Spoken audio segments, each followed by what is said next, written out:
Salut à tous, c'est Benjamin Serbet, bienvenue dans cette nouvelle vidéo. Aujourd'hui, on parle de cinéma d'animation.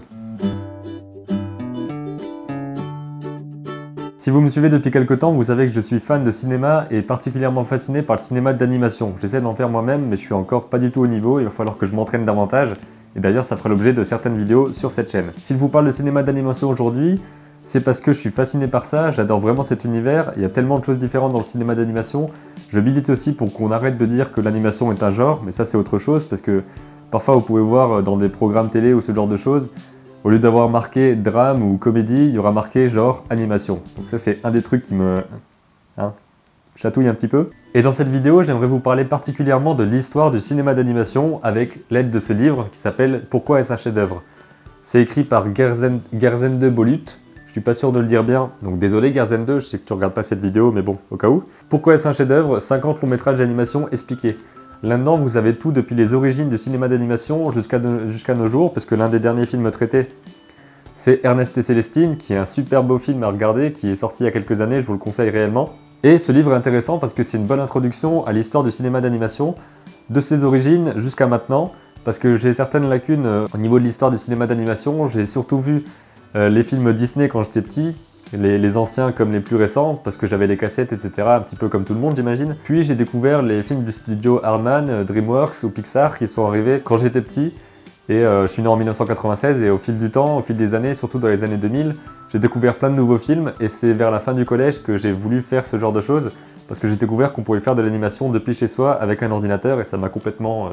Donc, pourquoi est-ce un chef-d'œuvre? C'est vraiment un super livre parce qu'il va vous permettre d'avoir un aperçu assez détaillé mais assez succinct.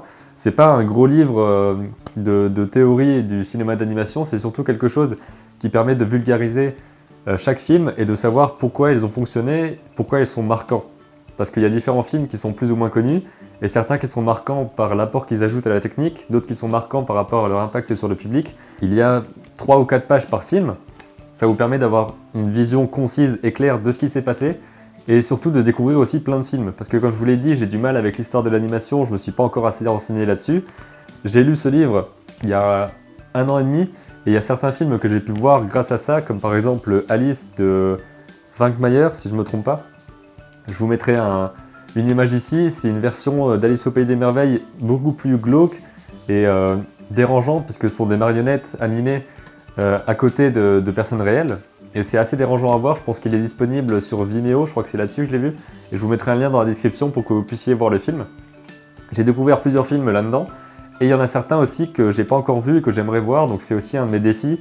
C'est pour ça que je fais cette vidéo, parce que comme d'habitude, parler de quelque chose publiquement, ça va faire en sorte que vous savez ce que je me lance comme défi, et ça va me pousser aussi à le réaliser. J'en parlerai dans une prochaine vidéo, en quoi parler de quelque chose en public fait en sorte que vous avancez plus dans cet objectif. Donc si vous voulez connaître plus sur l'histoire de l'animation, je vous invite à regarder ce livre. Il est vraiment très intéressant, il est assez court et c'est fait de fiches explicatives, c'est un petit peu comme une mini encyclopédie de l'histoire du cinéma d'animation. Je vous invite aussi à vous renseigner d'une manière générale, même sans parler d'animation ou de cinéma, sur l'histoire de votre domaine.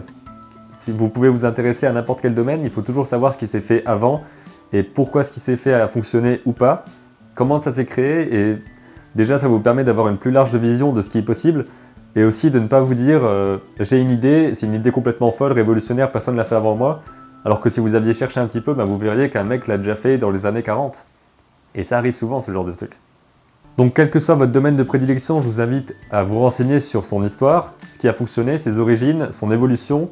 Ça peut grandement vous aider à faire aussi des nouveautés et à savoir ce qui s'est passé avant que vous soyez là, tout simplement. Je vous invite aussi à vous renseigner sur ce petit bouquin-là. C'est un bouquin qui est édité aux éditions Erol. Dans le même genre, il y a d'autres, dans la même collection, il y a d'autres livres, puisqu'il y a Pourquoi est-ce un chef-d'œuvre avec le design, avec la photographie, avec l'architecture, je crois aussi. Donc il y a plein de choses à regarder dans ce genre d'éditions qui sont très faciles à lire et très accessibles.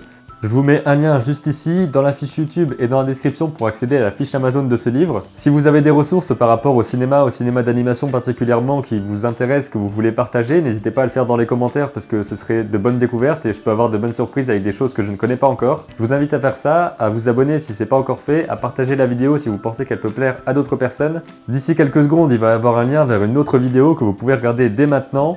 Je vous dis à très bientôt pour une prochaine vidéo et d'ici là n'oubliez pas, créez vos images et racontez vos histoires. Salut à tous, c'est Benjamin Sardé, bienvenue dans cette nouvelle vidéo. Aujourd'hui, on parle d'un site très intéressant pour vous permettre de vous exercer et de progresser en dessin.